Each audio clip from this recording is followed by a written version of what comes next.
you don't just exist in academia as a person and have nothing outside of it impacting. Like we are fully complex, complicated, messy humans, and we sort of are the total package that we are, if that makes sense. And so I think just creating a little bit more flexibility in place, because every student, every discipline is so vastly different.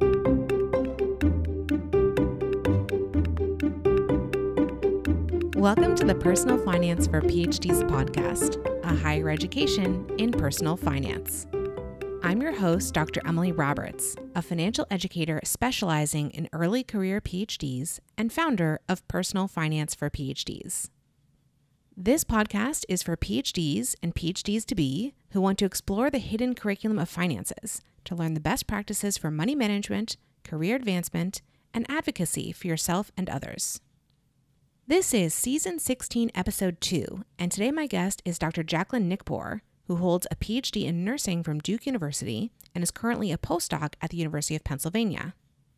Jackie side hustled with occasional nursing per diem jobs to supplement her stipend during grad school, but her side job also conferred unexpected benefits to her dissertation and career progression overall. Jackie details how she managed her schedule to fit in her research and writing, night shift job, and personal life. Jackie and I also discuss how finances are a barrier for many people to even pursue a PhD, how one-size-fits-all prohibitions against side hustling hurts the PhD workforce, and how Jackie advocates for the grad students she works with now. I'd like to take this opportunity to invite you to the next Ask Me Anything on mortgages and being a first-time homebuyer with Sam Hogan, which will be this Thursday, September 28th, 2023 at 8:30 p.m. Eastern, 5:30 p.m. Pacific. Sam is a mortgage originator specializing in early career PhDs, an advertiser with Personal Finance for PhDs, and my brother. If you are considering or embarking on the home buying process and have a question about any aspect of it, please join us. That goes double if you have fellowship income, which can throw a wrench in the mortgage approval process. Register for the September session or any upcoming one at pfforphds.com/mortgage. You can find the show notes for this episode at pfforphds.com/S16E2. Without further ado, here's my interview with Dr. Jackie Nikpour.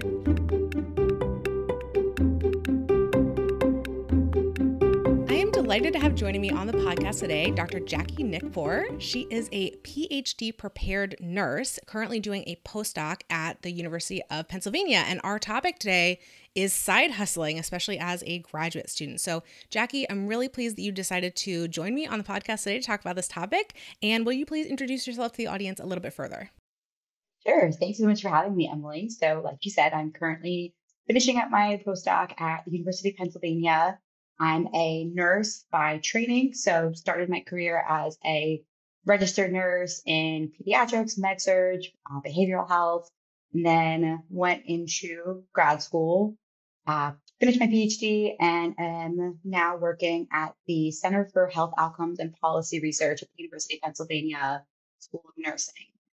A lot of folks know that as the center that does all of the research on nurse staffing ratios and how that impacts patient outcomes.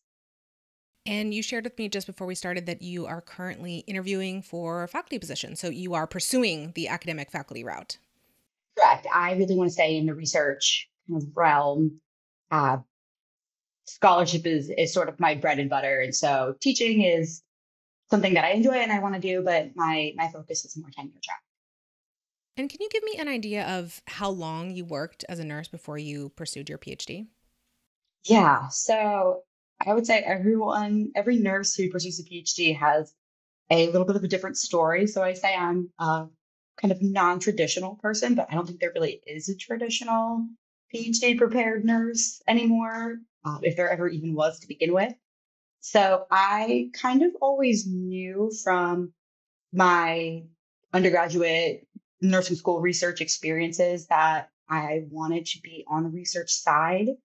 And I knew from both my personal kind of life as a caregiver for a chronically ill parent and as a nurse later on caring for kids from all over the world at Children's Hospital of Philadelphia, but also kids from Philadelphia who oftentimes were from low income neighborhoods and might not have always had the resources to stay healthy. I kind of knew that as a nurse, I was often a band-aid for a very broken healthcare system. So I worked full time for a year and then I went directly from a BSN to a PhD or Bachelor's of Science in Nursing to a PhD program. I don't have a master's degree. At some point, I might get one. It's, again, that sounds a little bit atypical, but it's becoming more and more common. PhDs are more obviously research degrees, whereas a master's in nursing is much more clinically oriented for the most part. So it's seen as less of a requirement. So worked full time for a year, went into my PhD program, and then we'll talk about this a little bit later on, but about halfway through, started working as a nurse again in a per diem kind of role. Yeah. So the reason I wanted to kind of ask about this is because I wanted to know your motivation for taking side hustling very seriously while you were in your PhD program. And I wondered if it was because you had experienced an income decrease coming into graduate school. It sounds like maybe you did, but it wasn't like you had, been multi years grown accustomed to that lifestyle. You were still kind of in a student kind of mindset. Is that right? Definitely. But it still was a hit. I worked full time. I worked for a very well-renowned hospital, which is great in terms of the experiences I got. But also, I think because of the name of certain well-known hospitals, the pay isn't quite as high. And so I was also long distance with my now husband before we were married at the time. So that was a hard kind of financial thing, traveling back and forth from Philadelphia to Atlanta. And I, left that position, moved and went to making probably about half of the income that I was. But I prepared for that. I worked really hard to save up a lot of money as much as I could before I left. I tried really hard not to take as many vacation days as I had available so that they could all get paid out because I knew I was leaving. All things that were a little bit tough, but I knew were temporary and would help kind of set me up for success, knowing I was going into a PhD program that would not offer the same kind of income support. And so where did you do your PhD and how much was your stipend when you started? I did my PhD at Duke University in Durham, North Carolina. And when I started, oh gosh, I have to think back. My stipend was in the 35 to 40,000 range. Can't remember specifics, but it was relatively decent. Actually, a big reason that there was lots of reasons that I picked my program, but it was helpful that Durham, North Carolina did not have the same high cost of living as major cities like Philadelphia or Atlanta or other places that I was looking at. So that was a cost, that was a driver for me. And as I'm sure it is, I know it is for a lot of people. So that kind of went into my decision making, and leading up to starting my PhD program, I definitely planned out the financial aspect of it because it was very uncertain what my outlook was going to look like. Okay, so it sounds like you prepared really well in that year that you had working to set yourself up again for starting the program. And you said you started side hustling about halfway through. So what was the reason for it? Was it financial? Were there other factors? Yeah, so I would say that there's a couple things. One of the, I guess, both challenges and opportunities that I had was I was part of a national scholarship program that fully funded my tuition, had some funding for expenses like conference travel, provided extra mentorship, things like that. And in exchange for that, I completed my PhD program in 3 years. Actually, I did mine in 2 years and 7 months, which is very chaotic, but it was good. And that's not crazy in the nursing field. I would say most people do their PhD between 3 and 5 years, a little bit more, a little bit less, depending, because you're not in a lab. You're not really working as an RA or a TA as much as maybe in a STEM or humanities type of field. Sidetrack. But all that to say that once I got through the first half of my program, which was very class oriented, and I was, really hunkering down during the semester and focusing on coursework. Once I got through that and I was more focused on my dissertation, I had a little bit more flexibility. I think I wanted more clinical experience because, again, I'd only had that 1 year of full-time clinical work. And I had a really good friend who I was living with at the time, and she is very passionate about the adolescents with severe eating disorders population. And turned out there was a facility about 10 minutes from my apartment that she had started working at, and they were really actively hiring folks. It was right before COVID hit. And I decided, okay, if I can do this per diem and sort of make my own schedule so that I'm still, obviously prioritizing my PhD and finishing my dissertation, this might be a nice way to make some extra income and further my clinical training, which even though I'm focused on the research side, I think having that clinical experience to some degree kind of helps shape your way of thinking. So all of those things kind of came together and supported me in doing that. Then I say it was right before COVID because after I got hired, about 3 months later, COVID hit. Everything was remote. So I wasn't driving back and forth to campus anymore, which saved me some time. So I was doing my PhD kind of dissertation work from home and then just driving 10 minutes in and the 10 minutes home the next morning because I work night shift, sort of on a schedule that I was able to choose. And all of those things kind of coincided to allow me to do that. So it sounds like you were really thinking about the side hustle as part of your career progression as well. Definitely. Yeah. Definitely. Although to me, when you said you completed your PhD in 2 years and 9 months, that was a bit shocking to hear that you also fit in a major side hustling position once you started really working on your dissertation. So we're going to talk more about that in a moment. So you mentioned, what your side hustle was, why you decided to pursue it. Can I ask, maybe this is a silly question, but working the overnight shift, were you sleeping overnight or were you then sleeping during the day, or like how did that aspect of it work? So I would really plan my schedule based on what I had going on. So like, for example, Monday mornings, I was always meeting with my statistician to do the actual or go over actual quantitative findings from my dissertation.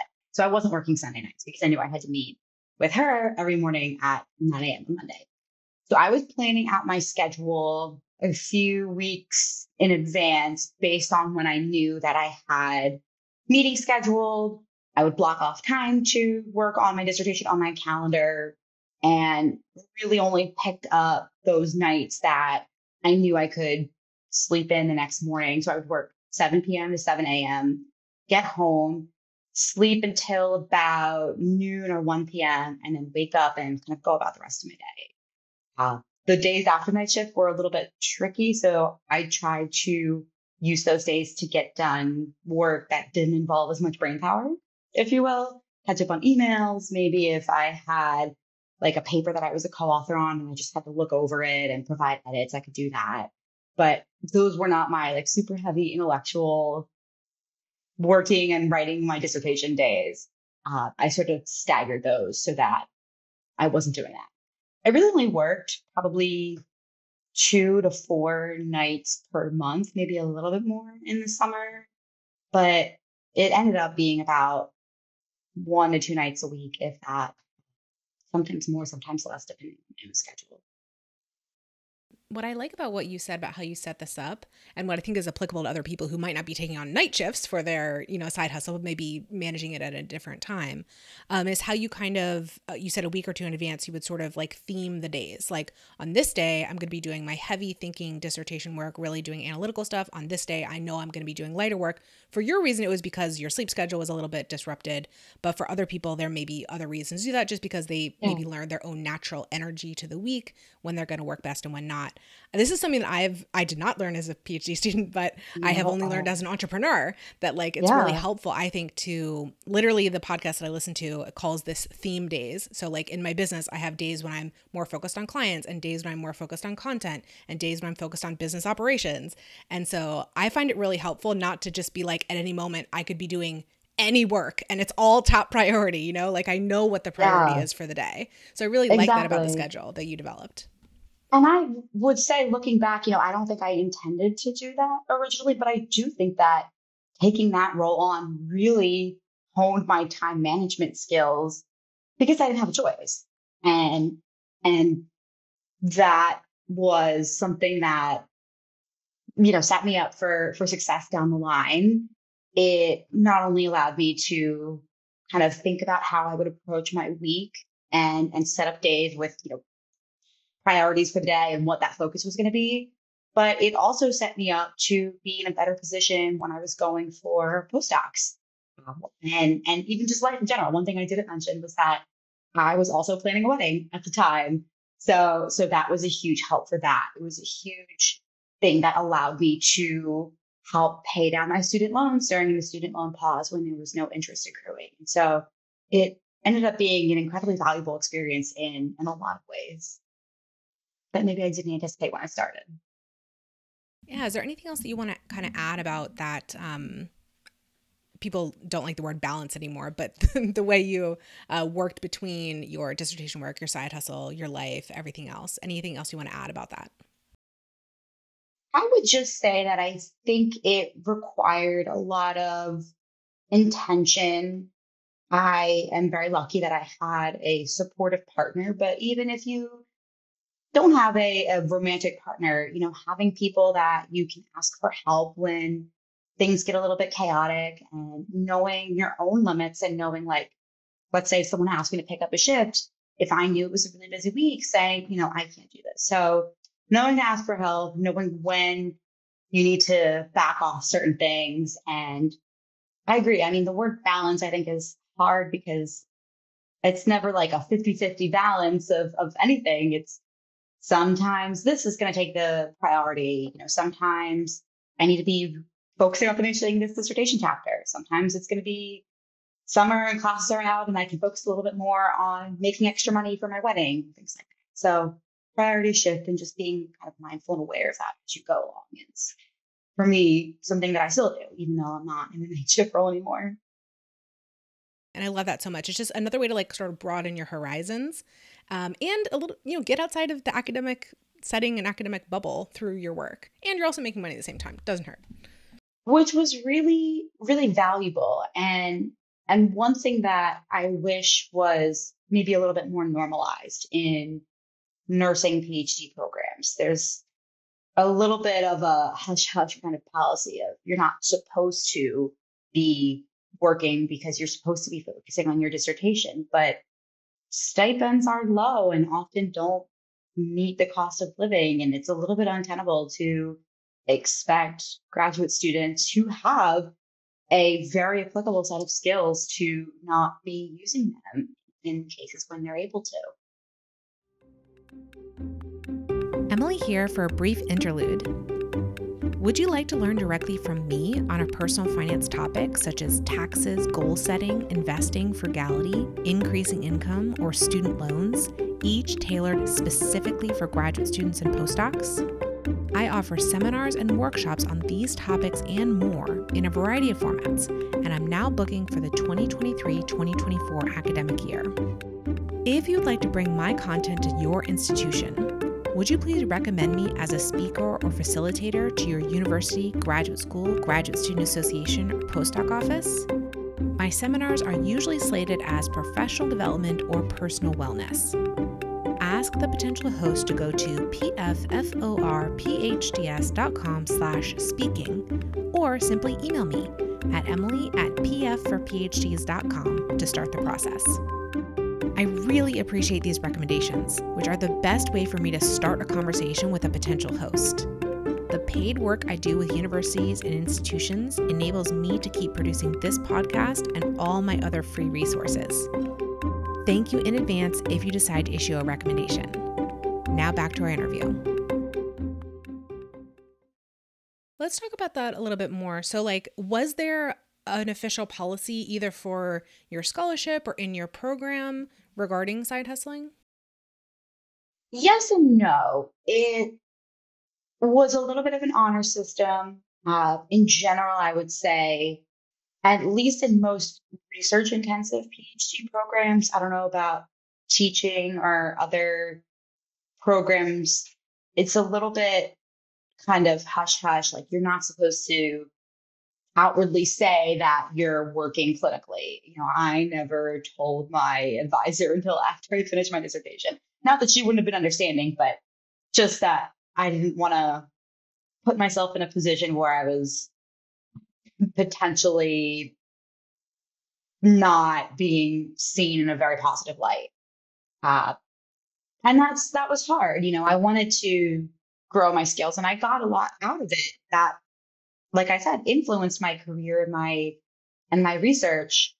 For my scholarship program, when we came in, they had told us, you're not supposed to work more than 20 hours a week. And 20 hours a week meaning additional to your scholarship and your PhD studies. But a lot of times people were just not either following that, or some universities will require their students, their PhD students, to TA for 25 hours a week during the semester. And then it becomes a conflict between the scholarship and the school, and you're kind of caught in the middle. And that's a really hard position to be in too. The other thing is that if you are, so that was the scholarship that I was a part of. That was through a private foundation called the Robert Wood Johnson Foundation. It's a very large healthcare foundation. I was not funded as a PhD student through NIH, National Institute of Health. As a postdoc, I am. NIH training grants that fund PhD students and postdocs have a limit that you are not allowed to work more than 10 hours per week outside of your funded scholarship work. And that's, in my opinion, a little bit outdated, because NIH also sets limits on what you are able to be paid annually. And so it's like, okay, you're telling me this is how much money I'm going to be making, and I can't work more than this amount outside of this. So what am I supposed to do if I'm not meeting ends meet? Like, it's just a little, and there's ways, I think, to kind of, I don't want to say get around it, but like, for example, I was a co-investigator on a study and ended up doing the brunt of the actual work in terms of, we did qualitative interviews. I led a lot of the quantitative analyses, and we ended up with an extra, I think, like $500 on the pilot grant. And it was just used to sort of compensate me for the additional labor that I took on. So that's not like a quote getting around it. Like, that's perfectly legal, if you will.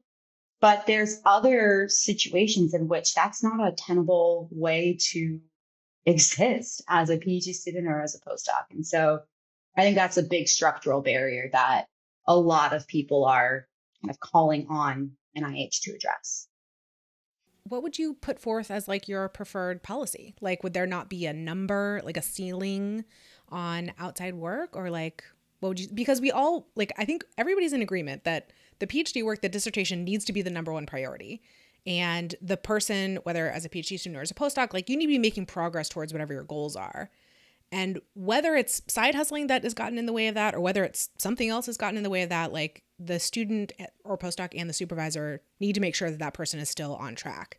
So what should the language be? That's a good question. And I don't know if I have a specific, this is what it should be instead of this, but I do think that it should not be a one size fits all case, because this is the case across all NIH. NIH has 27 institutes and centers, and these students in all of those kind of areas of research look very, very different. And nursing is a great example, right? If we're told you can't work more than 10 hours a week outside of your scholarship, postdoc, pre-doc work, well, nursing shifts are typically 12 hours in length.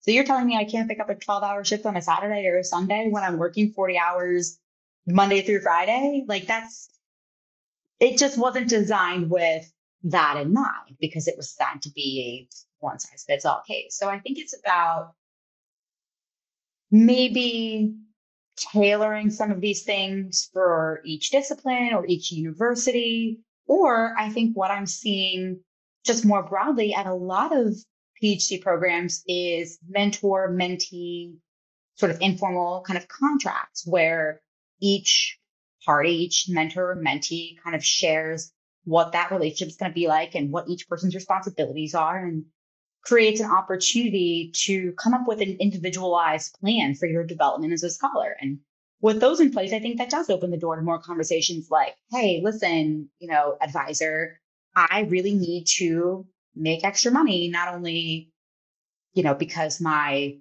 stipend is low as a PhD student, but what about people who have kids? Or what about people who have aging parents or other kind of life things going on that they need to be able to support? Those sorts of things I think need to be addressed, because that's what you're bringing to the table, right? You don't just exist in academia as a person and have nothing outside of it impacting. Like, we are fully complex, complicated, messy humans, and we sort of are the total package that we are, if that makes sense. And so I think just creating a little bit more flexibility in place, because every student, every discipline is so vastly different. Yeah, I'm starting to, as I've put more and more of my own focus on advocacy and not just on like the personal of personal finance, I'm seeing the finances of PhDs as a workforce development issue. And you kind of brought this up earlier, like who gets to do a PhD, who gets to the completion point of a PhD, and the finances can play into this in terms of what populations even are able to pursue this. So can you talk a little bit more about that?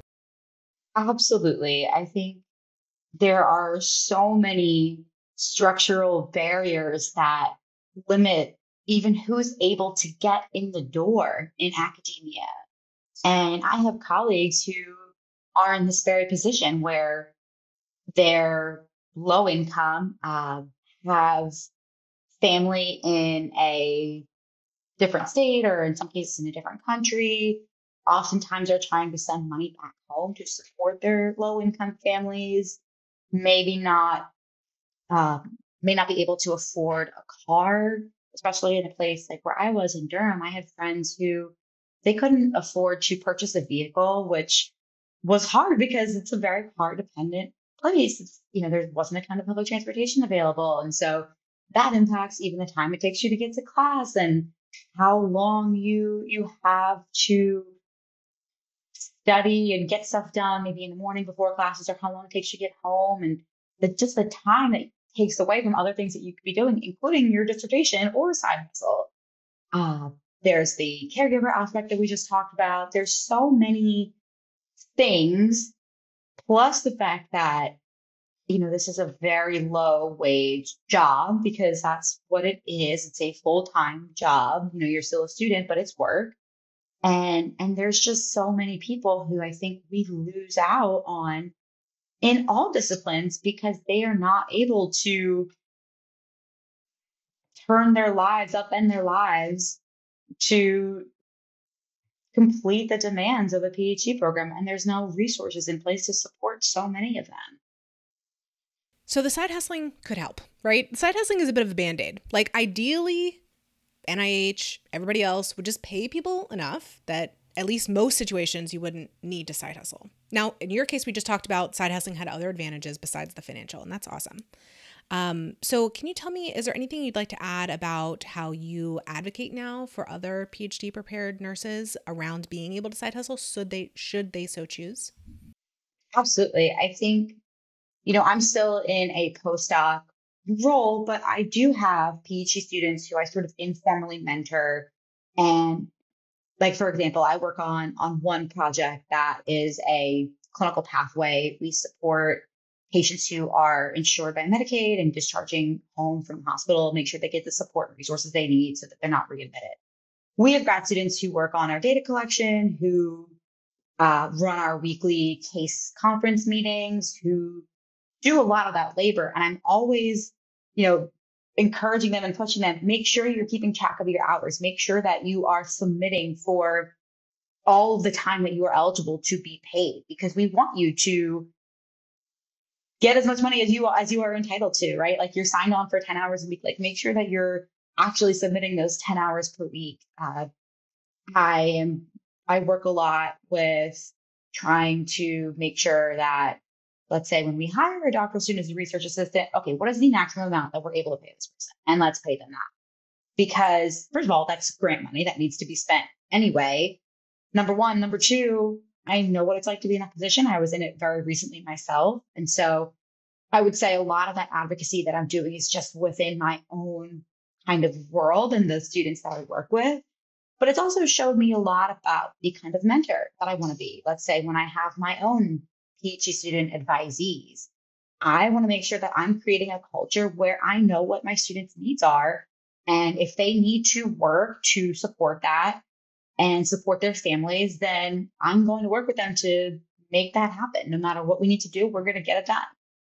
I think myself and a lot of other folks, anytime there's like an NIH open comment period about how we support pre or postdoctoral trainees who are funded through NIH, I really make an effort to comment on those sort of open forums and give examples of here's what, let's say, raising the stipend for each, let's say, first year, second year, third year, each has its own kind of stipend, depending on how many years of experience, raising those, how that could help support so many things and actually contribute to better scholarship because you're not spending 10, 20 hours a week doing this other work. So that's part of it. I will also say that, this was not my case, but I know folks who were in student unions as PhD students. I will say in one case in major cities like New York and LA, where cost of living is super high, it's actually a little bit of a disadvantage if you want to get an NIH doctoral student funding award, because the stipends for that would be lower than what you would get as a stipend just by being a PhD student at the university. And so that's a barrier because getting those awards sets you up to be competitive for postdocs and faculty candidates. And so just creating space to dismantle some of those structural barriers that prevent people from even entering academia in the first place and then developing the best science that they can. Love it, Jackie. I think we need to leave it there. The hour has flown. Yes. So I want to ask you the last question that I ask of all my guests, which is, what is your best financial advice for another early career PhD? It could be something that we've touched on in the interview already, or it could be something completely new. I would say the best advice that I can give to anyone financially going to a PhD program is just to plan as much as you can for the years ahead. In a PhD program, you're already going to be I don't think there's been a PhD student who's never been stressed out. So you're already going to be stressed out about figuring out your dissertation, finishing your coursework, getting all the things done that you need to get your degree. You don't want to be stressed about finances too. I think when I first entered my PhD program, I need to know exactly what my dissertation question is going to be because I'm on this 3-year track and I don't know what I'm going to do and how I'm going to have enough time. I wish I hadn't been so focused on that. And I had, more so narrowed my focus. And I did do this to some extent, but just planning out and budgeting. Okay, what realistically is my income going to be? How can I save up as much as I can and prepare to not have this be a stressor when I'm in the midst of everything else? And that also includes knowing, that also includes knowing about what life is with taxes as a PhD student, because it's very, very different than I expected. So just knowing what to expect. I think, again, your website and your content and your podcast is a great way to support incoming PhD students. So just the preparation involved is what I would say. Well, Jackie, I love that advice. It's been so wonderful to talk with you. And thank you so much for volunteering to come on the podcast. Of course. Thank you for having me.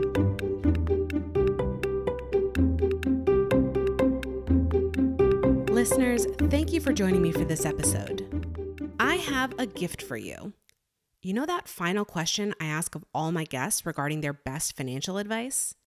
I have collected short summaries of all the answers ever given on the podcast into a document that is updated with each new episode release.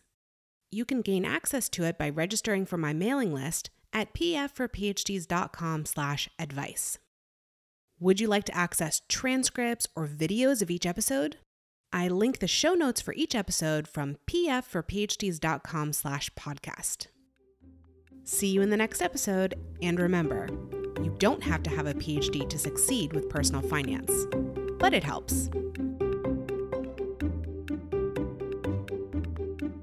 Nothing you hear on this podcast should be taken as financial, tax, or legal advice for any individual. The music is Stages of Awakening by Poddington Bear from the Free Music Archive and is shared under CC by NC. Podcast editing by Dr. Lourdes Bobbio and show notes creation by Dr. Jill Hoffman.